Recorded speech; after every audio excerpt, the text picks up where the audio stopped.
In the spring of 1940, aboard the massive battleship Nagato, a Japanese naval officer sat alone in his cabin, weighing a decision that would alter history and doom his nation. Admiral Isoroku Yamamoto was not acting under orders. No one had instructed him to imagine an assault on the American Pacific Fleet at Pearl Harbor. The idea emerged from his own calculations, shaped by a cold understanding of power. Yamamoto believed that if Japan ever went to war with the United States, survival depended on a crushing first blow. Yet the man who conceived the most shocking naval surprise of the modern era also understood, more clearly than any of his peers, why it could never truly succeed. Yamamoto had lived in America. From 1919 to 1921, he studied at Harvard University, officially enrolled as a special student of English, but privately obsessed with understanding the industrial foundations of American strength. During school breaks, he traveled across the country, hitchhiking through oil fields in Texas, watching refineries operate, observing the scale of production that powered the nation. He absorbed American life with intense curiosity. His classmates remembered him as diligent without being dull, imaginative, inquisitive, always studying people as much as books. When they introduced him to poker, he became consumed by it, playing through entire nights, not for entertainment, but for insight. He analyzed probability, mastered bluffing, learned how to read intentions behind expressions. Those games taught him something his fellow officers never grasped. Americans were not reckless gamblers. They were patient strategists. They accepted early losses to secure overwhelming advantage later, and once they sensed victory, they pressed it without hesitation. Years later, as Japan's naval attaché in Washington from 1926 to 1928, Yamamoto traveled even more extensively. He toured automobile plants in Detroit, watching assembly lines produce vehicles at astonishing speed. He walked through steel mills in Pittsburgh, oil refineries in Texas, and quietly calculated output, logistics, and scale. The conclusions frightened him. Anyone who had seen Detroit and Texas, he later said, knew Japan could not compete with America in a naval arms race.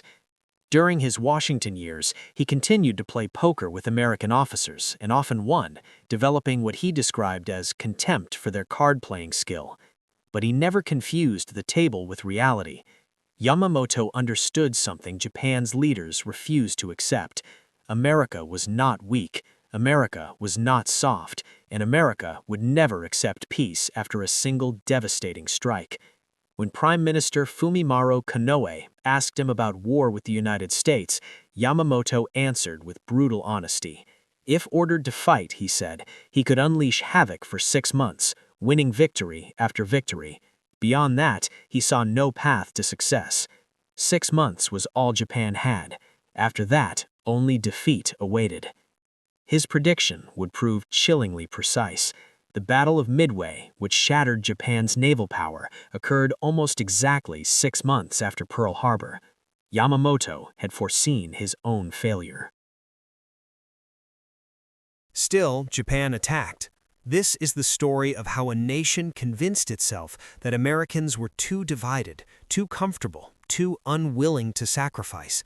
It is the story of how arrogance, racial prejudice, and wishful thinking led Japan to misunderstand the country it would awaken. And it is the story of how that misjudgment cost Japan everything. The roots of this fatal error stretched back decades to a victory that convinced Japanese planners they understood how to defeat stronger enemies.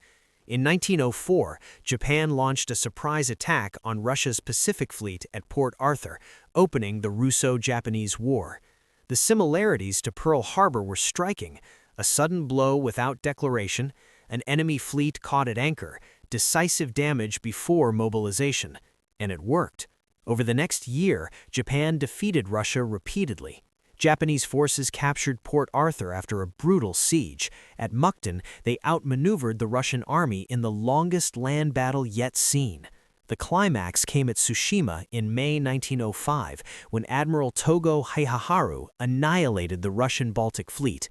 After sailing 7 months and 18,000 miles, the exhausted Russian squadron arrived demoralized and unprepared. Togo crossed their formation, bringing all Japanese guns to bear, while the Russians could respond with only their lead ships. The result was destruction. Russia lost all 11 battleships and over 5,000 men. Japan lost 3 torpedo boats and just over 100 sailors. Admiral Togo later visited the captured Russian commander in hospital, dressed in civilian clothes, offering comfort and reminding him that defeat was a soldier's fate, nothing to be ashamed of if duty had been done. That gesture masked a harsher truth. Japan had won not through mystical superiority, but through positioning, intelligence, and an enemy weakened by distance and exhaustion. Tsushima became the most decisive naval victory since Trafalgar, and the first time a non-Western nation defeated a European power in modern war. The Treaty of Portsmouth granted Japan territory and prestige.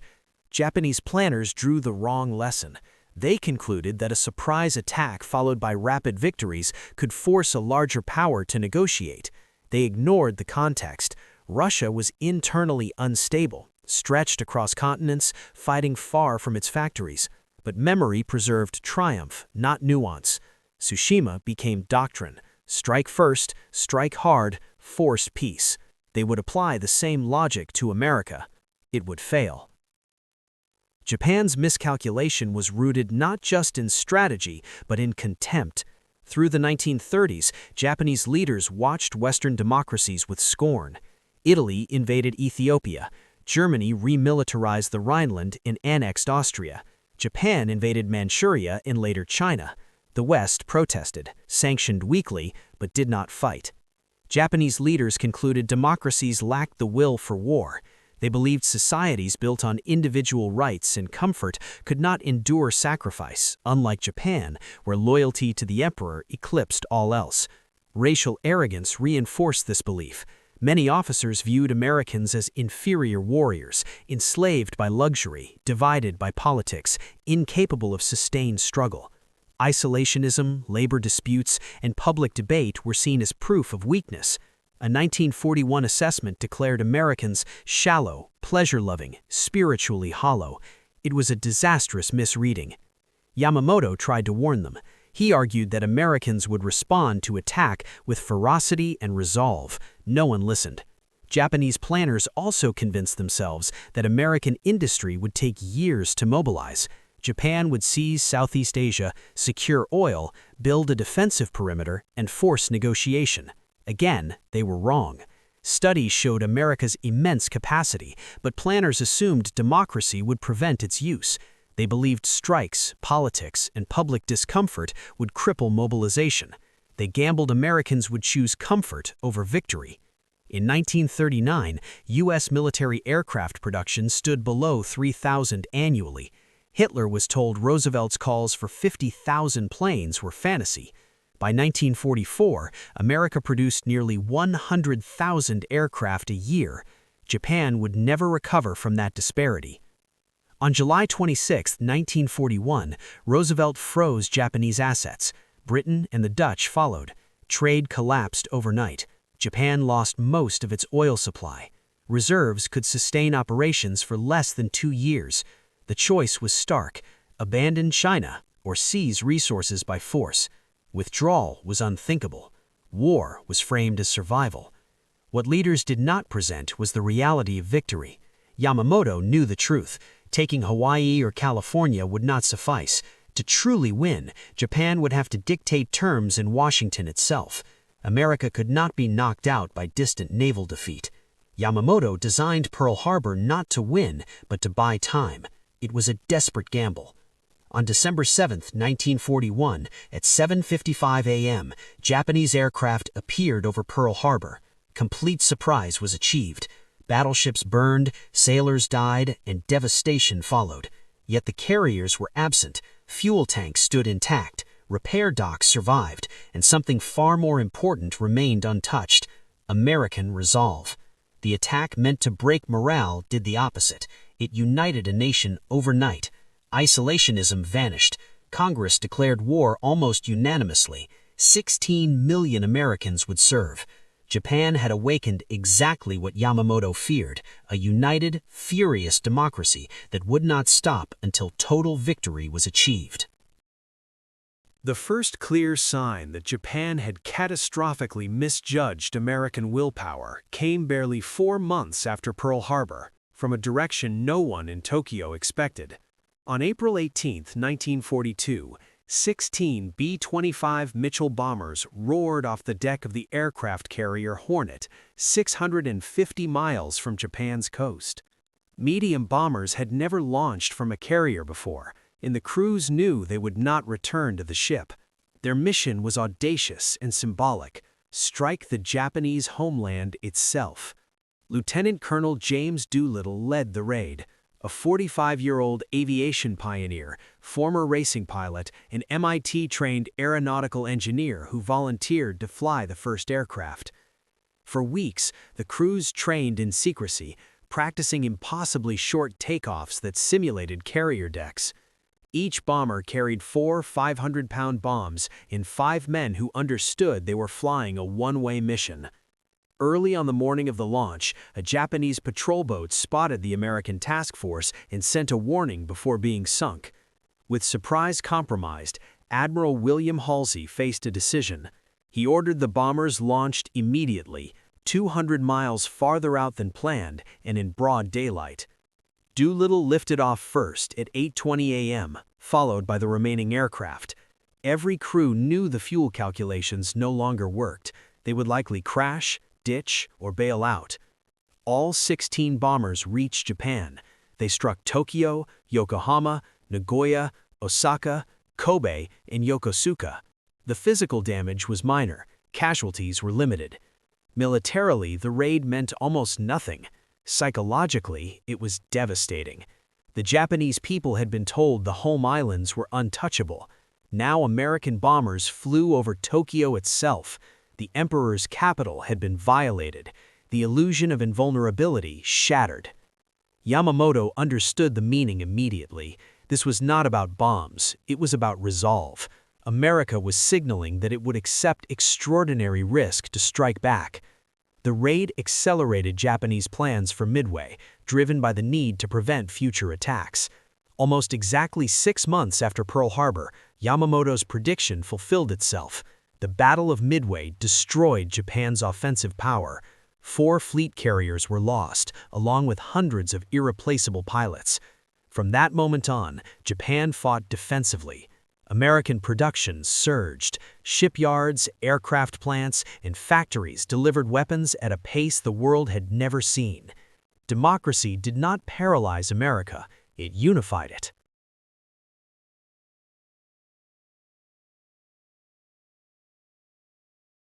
Americans accepted rationing, worked overtime, bought war bonds, and sent their children to fight. As the war progressed through Guadalcanal, Tarawa, Saipan, Iwo Jima, and Okinawa, Japanese leaders clung to the belief that unbearable casualties would force negotiation. Instead, every sacrifice hardened American determination. The bloodshed justified finishing the war completely. American forces island-hopped relentlessly, bypassing strongholds, isolating garrisons, and advancing closer to Japan. Meanwhile, American factories outproduced every enemy combined. By 1944, more than half of the world's industrial output came from the United States. Carriers, planes, tanks, ships, and trucks poured off assembly lines. Japanese pilots reported something unsettling. Americans were not just numerous, they were skilled, aggressive, and relentless. The belief that democracy bred weakness collapsed in combat. On April 18, 1943, 1 year after the Doolittle raid, American fighters intercepted Admiral Yamamoto's aircraft. He was killed, still gripping his ceremonial sword. The one man who had truly understood America was gone, his warnings validated too late. The war continued inexorably toward Japan's destruction.